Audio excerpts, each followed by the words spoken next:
All right, thank you guys so much for watching this freezer meal video. I hope that you have a dog like this.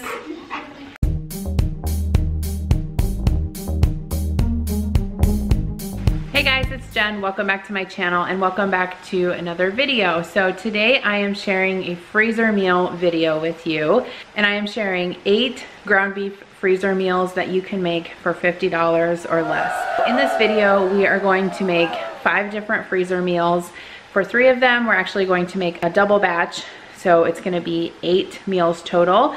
And I priced these using Walmart, but I think if you got these at Aldi, these groceries at Aldi, you could maybe get them for a little bit cheaper. The price also depends on what condiments and seasonings that you have on hand and what you have to buy at the store. And it also depends on what ground beef that you choose to buy, or if you have some in your freezer, you can use that as well. If you're new to my channel, welcome. I'm a full-time working mom and I have 2 kids. Kira is 10 and Connor is 7. We both work full-time. My kids are in swim, choir, band, soccer, baseball, all of the above. So freezer meals definitely come in handy, especially during the busy work week when we get home from work and just need to pop something in the ovens. First thing that I'm gonna do is show you all of the groceries that I have for these 8 meals, and then we will get into cooking them. All of the recipes will be linked down below if you'd like to make them, as well as a shopping list to purchase everything. In today's video, we are going to be making some Italian stuffed green peppers. This is a great low carb meal if you're doing low carb or keto. We're also going to be making 2 tater chop casseroles. This is the same recipe that my parents used from my childhood. We're going to be making 2 batches of taco soup, 1 shepherd's pie, and 2 batches of pizza burgers. Okay, so here are all of the groceries that you will need for these 8 freezer meals. I will also have a shopping list printable, linked down below. For the stuffed peppers, I will obviously need 2 green peppers. To saute with the ground beef, I'm going to use 2 sort of small or medium-sized yellow onions. If you had a large yellow onion, you could probably substitute that as well. 3 russet potatoes for the shepherd's pie. Some garlic. I think I'm going to need about 6 cloves of garlic to saute in with the ground beef.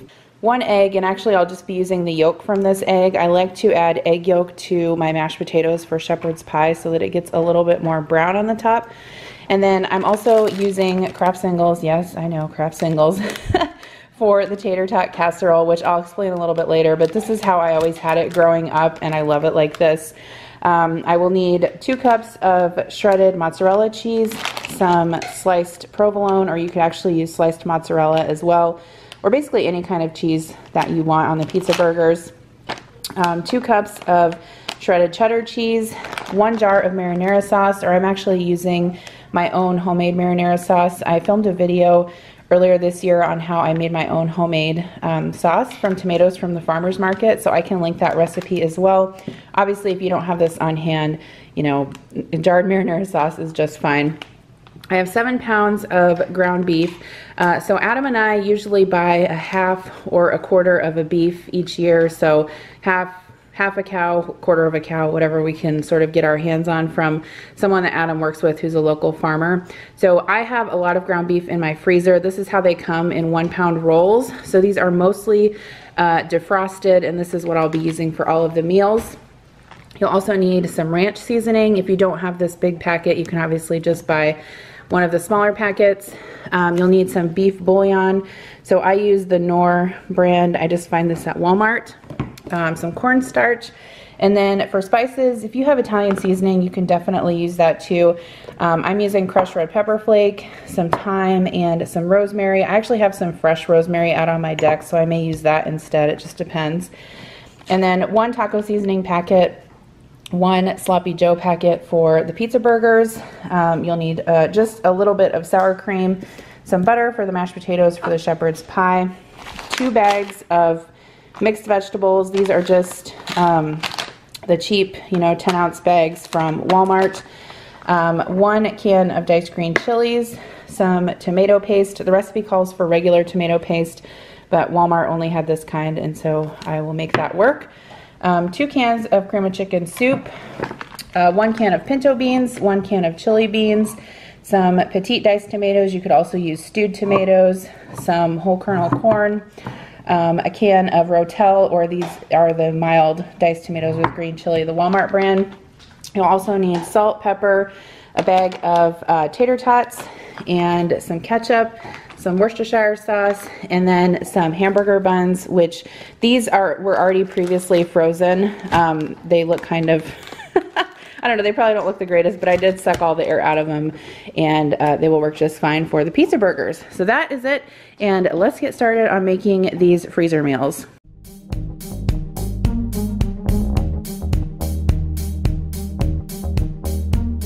All right, so since I am using ground beef in all of my recipes, I thought it would be most efficient to cook it all up at the beginning.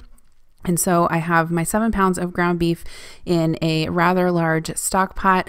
While that is starting to saute, I'm going to chop up 2 smallish to medium-sized onions.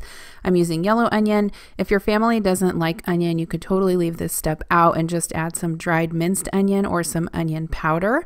I'm also going to be adding some garlic, but since I was going to be using this in all of the recipes, it was the most efficient for me to cook this up at the beginning, and then I could use it in all of my recipes. So I am just using my chef's knife to mince up my onion, and you can't see my eyes, but I am crying because these were some very strong onions. I like to saute my onions and ground beef at the same time because I want to make sure that my onions are really soft. I don't usually like crunchy vegetables in my ground meat. So I'm also using my Pampered Chef Mix and Chop to mix up this ground beef and crumble it as it's cooking. If you don't have one of these, they are available on Amazon. I'll link the one that I have down below. I'm also going to season the ground beef with some salt and some pepper. So I'm using my garlic press to just squeeze some fresh cloves of garlic into the beef as it cooks. If you didn't want to do this, you could totally buy garlic paste or the minced garlic in a jar, or even use garlic powder. I have really been liking the fresh taste of fresh garlic. I just think it is a lot more flavorful and stronger in my dishes, and I love the flavor of garlic. So that's what I chose to do. I also wanted to mention that if you don't care for ground beef, or your family doesn't care for it, you could totally make all of these recipes just by substituting ground turkey or ground chicken. So here is my beef. Since I was cooking so much of it, I actually wanted to drain it. Sometimes if I'm just cooking about a pound or 2 of ground beef, I don't always drain it. Like I mentioned before, we buy our beef from a local farmer, and so ours ends up being about 96% lean. There still was quite a bit of liquid in there, and so I definitely wanted to make sure that I got that out before I used it in my freezer meals. So I just have a colander set over a large bowl, and I'm just kind of pressing the ground beef down to get all of the grease and liquid out.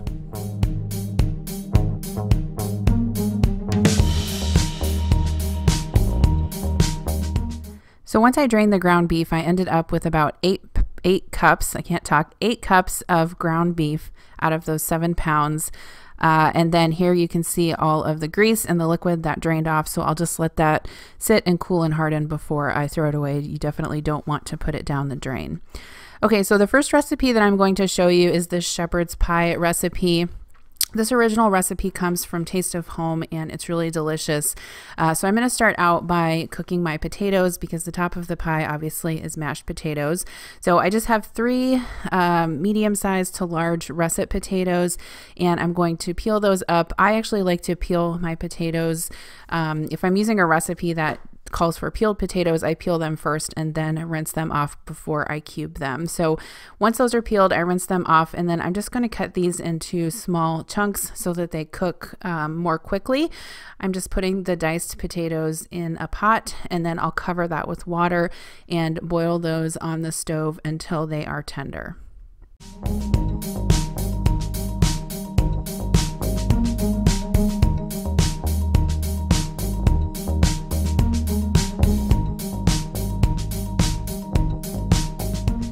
If you wanted to make this dish more quickly, you could also use the pre-prepared refrigerated mashed potatoes, or you could also make some instant mashed potatoes, but I always just prefer real ones, and they actually don't take that long, so that's what I decided to do. So I went ahead and drained my potatoes and put them back in the hot pot.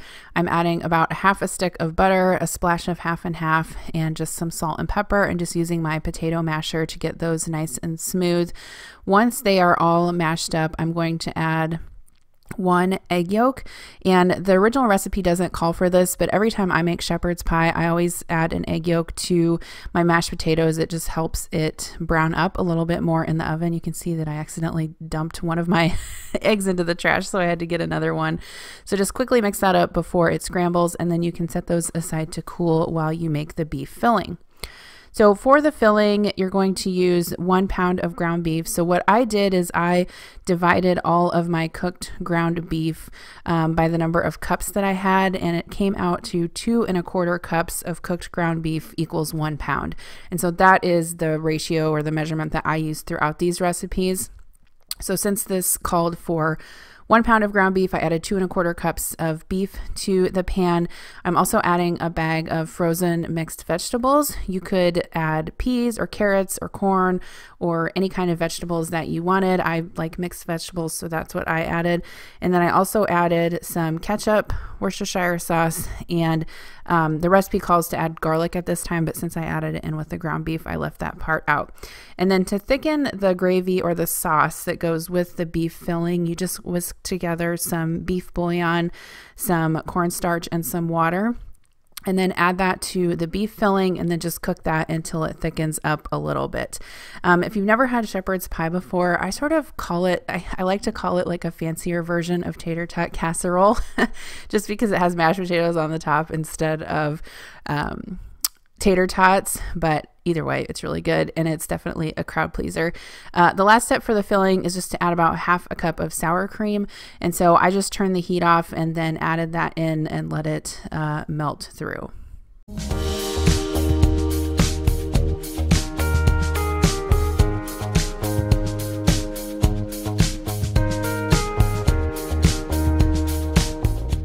So you'll see in this video that I'm using a variety of different freezer pans. This size is pretty comparable to a 13 by 9, and I get these in a large pack at Costco.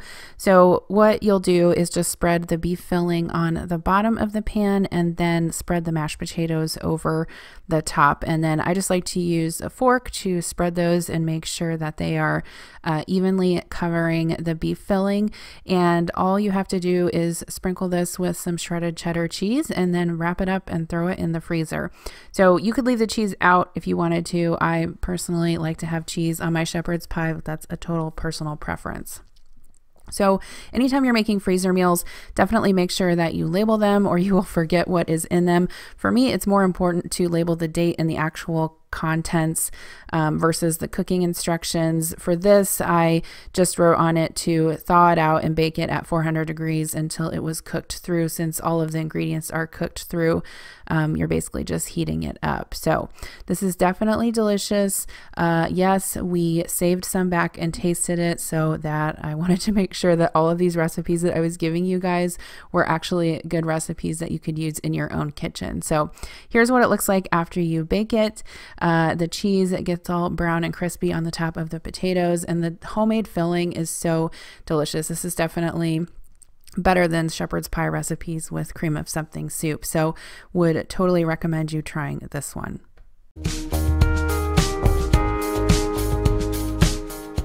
So this next recipe is for taco soup, and I'm sure you guys have seen this floating around Pinterest and YouTube as well.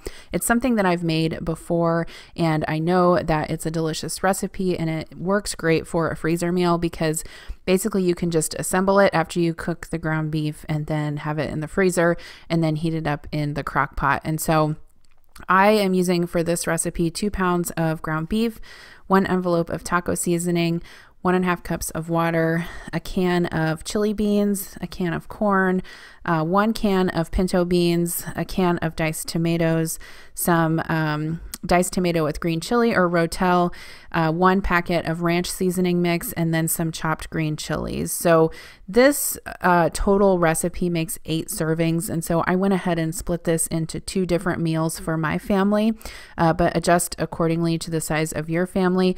And I thought that it needed to be a little bit soupier, and so I went ahead and added an extra can of tomato sauce along with an extra can of water, and it turned out perfect. If you want yours thicker, definitely you don't have to add that. So at this point, we're just mixing it together, and then we'll get it into our freezer bags. If you were going to cook it like this and not use it as a freezer meal, you could just simmer it on the stove until all the flavors were combined, or throw it in the crock pot on low for a couple of hours. I am using 2 gallon size Ziploc freezer bags to hold this in the freezer for me. I get these bag holders on Amazon. If you're doing any type of freezer cooking, I would definitely recommend these. They are super useful. It's one of those things that you're like, I don't think I need that. But honestly, when you get them, it's like life-changing almost. So I'm just trying to ladle an even amount of the soup into each of these bags, and then I will lay them flat and stick them in the freezer. When we're ready to make this, what I typically do is just thaw it out a little bit. It doesn't have to be totally thawed out. You can put it still a little bit frozen into the slow cooker, and then just heat it through until the beef is tender and all the flavors are combined.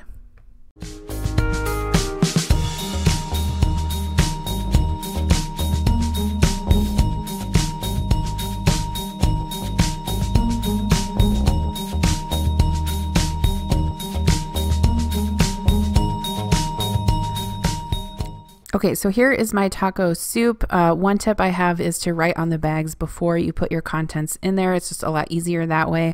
I actually keep a Sharpie marker in the drawer with my Ziploc bags, so it makes labeling things really quick and easy. And here is what the soup looks like after it is cooked.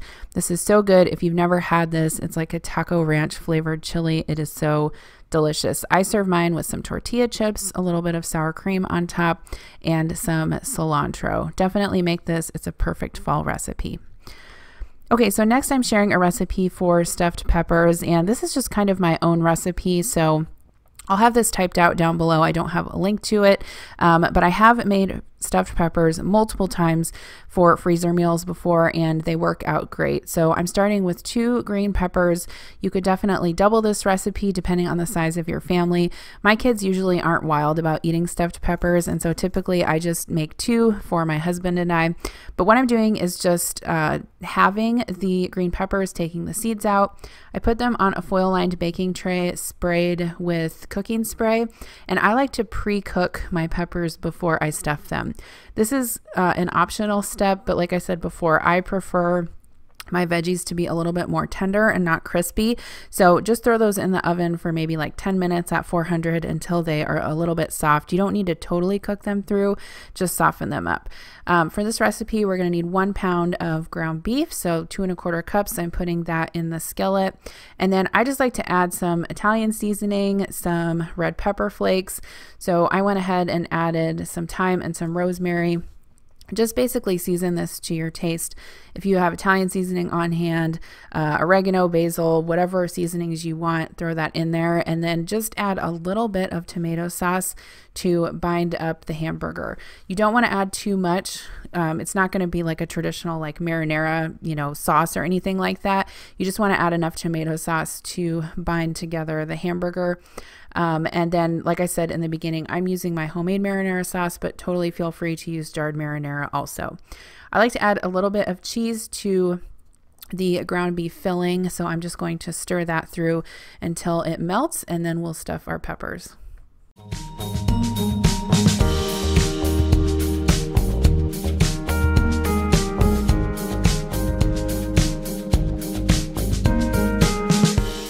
For this recipe, I'm using one of the Glad baking trays, and I put a little bit of sauce down on the bottom so that the peppers wouldn't stick to the bottom of the dish, putting those cut side up, and then I'm just going to divide the filling into 4 equal parts and stuff the peppers. Some recipes I know call for rice, like more traditional stuffed pepper recipes, but I'm trying to keep this a little bit more low carb, and so just using the ground beef filling.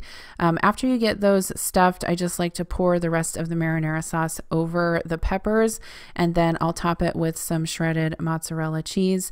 And then this can go in the freezer for up to 3 months. When I make it, I usually like to take it out of the freezer like the night before I'm going to cook it for dinner, and then just let it sit in the refrigerator to thaw out a little bit. So here are what the peppers look like when they are finished. These are so good. This is a great low carb substitute for like spaghetti with marinara sauce or any other kind of Italian dish.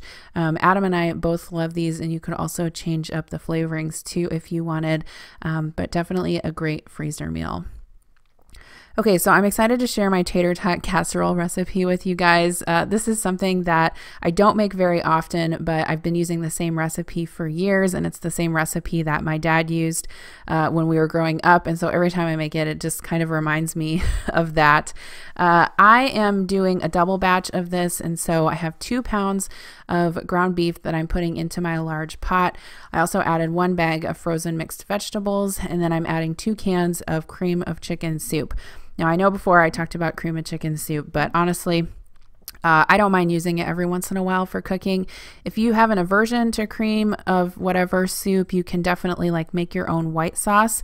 I've seen recipes where you make basically a bechamel with milk and chicken stock and kind of make your own, you know, homemade cream of chicken soup. But because of the nostalgia of this recipe, I always just use the condensed canned stuff. So there is my beef mixture. So super simple, obviously just the beef, veggies, cream of chicken soup, and some milk, and then season it to taste with salt and pepper. I'm going to divide this equally into 2 freezer trays. These are smaller freezer meal trays, and I get them at Walmart. This tater tot casserole, if you cook the 2 pounds of ground beef, it will make 1 13x9 dish. I usually just use 1 pound of ground beef and cook it in a smaller dish for my family, since we're only a family of 4. So for each dish, you want to then put your cheese on top. So what we always used was sliced American cheese, and so I just use Kraft singles. I think that's what tastes the best. It sort of melts into the sauce with the hamburger, and the tater tots get crispy on top, and it's just delicious. But if you wanted to use a different kind of cheese, totally feel free to use like shredded cheddar or sliced cheddar, or even no cheese, whatever you'd like to do.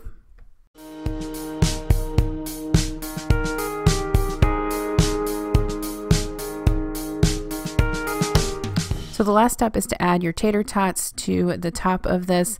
You'll have to let me know in the comments whether you line up your tots or not. So this is a very hotly debated topic in my family between me and my sister. So Kristen, if you're watching, see how I'm lining up these tots. I mean, I know I have these videos sped up, but honestly, it just looks so much more aesthetically pleasing, and you get even tot coverage. So let me know down in the comments, do you throw your tots in all willy-nilly, can't talk, or do you line them up? Personally, I like to line them up, but I digress. So here are the completed casseroles. Basically, you'll just pop these in the freezer, and then when it's time to bake them, you can either bake them from frozen, or you can thaw them out in the refrigerator and bake them like that as well. Essentially, you just want to make sure that all of the ingredients are heated through, it's nice and bubbly, and the tater tots are crispy. I tend to cook my tater tot casserole for a little bit longer just because I want to make sure that the tater tots are super crispy on top, but definitely just cook it to your preference. Also, let me know. I know in some parts of the country they call this tater tot hot dish. I think this is definitely a Midwest thing. If I ask people if they've had this, they're like, what are you talking about? So definitely try it if you haven't before. Here's what it looks like when it comes out of the oven. The tater tots are nice and crispy on the top, and then you have the cheesy filling in the bottom. Look, I'm fogging up my camera. But yeah, this is one of those things that we really don't eat all that often, but it's super nostalgic. Everyone loves it, and it's a total crowd pleaser. Okay, so the last meal that I'm going to show you guys is pizza burgers. So this recipe actually came from Shelby at the Queen's Cabinet here on YouTube. If you haven't checked out her YouTube channel, you totally should. She has great food videos. I'll be sure and link her channel down below. I got this recipe from her, and so all it calls for is a pound of cooked ground beef, 6 ounces of tomato paste, half a cup of water, and 1 package of sloppy Joe mix. So she shared that this recipe was something that I believe that she had in grade school in the cafeteria and makes it for her family, and so I decided to turn it into a freezer meal. So I'm turning this into 2 separate meals because I have a family of 4. This makes 16 pizza burgers, and so we'll just have 8 per meal. So make sure that you simmer the ground beef mixture until everything is cooked through and the ground beef is tender, and then sort of divide it up into 2 portions. And I am using quart size Ziploc bags for this. If you have a larger family, you could freeze all of this, you know, into 1 portion. It just depends on how large you want it. So I'm putting half of the filling into 1 Ziploc bag and half of the filling into the other, and then I'll show you the rest of the components for this dinner.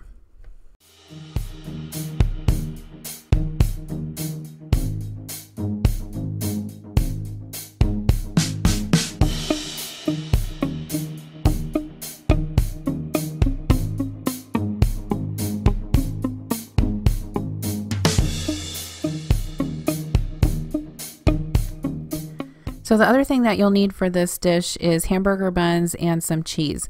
I am choosing to use sliced provolone cheese. I actually wanted to use sliced mozzarella, but I couldn't find it at the store, so I'm using provolone. I basically wanted to use a white cheese to make it sort of as close to pizza as I could, so that my kids would be, you know, more likely to eat it. They also did try these, and they said they were really good anyway. So this is a crowd pleasing recipe also. So to assemble these and bake them, basically you're just going to put some buns on a cookie sheet, add the ground beef mixture to the top, put your cheese on top, and then cook them at 350 degrees until the cheese melts and the filling is cooked through. So you could serve these with a salad for dinner, or some French fries, or you know, fruit, veggies and dip, something like that. I'm just going to cut one in half just so I can show you guys how melty and cheesy they are. Definitely delicious, and this will be going in my recipe repertoire. All right, friends, so I am at the end of my freezer meal prep, and I just wanted to show you everything that I got done.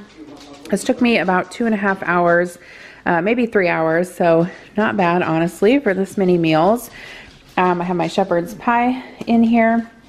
I have 2 bags of taco soup that I can thaw out and heat up in the crock pot, 2 pans of tater tot casserole, 1 pan of the stuffed peppers. I just wanted to mention, if you're using these Glad freezer containers, just make sure that you follow the directions on the pan so that they won't melt in the oven, and you obviously can't bake the lid.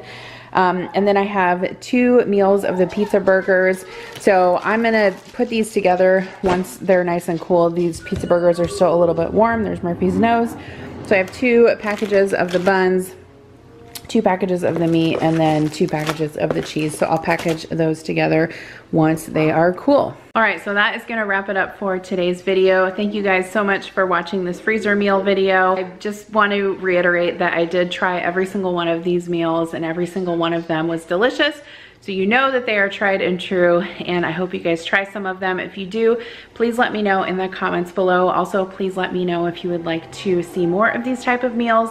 I am planning on doing a chicken freezer meal video, but if you would like to see more ground beef freezer meals, let me know that also, because I definitely have more where this came from. I will see you in my next video. Bye.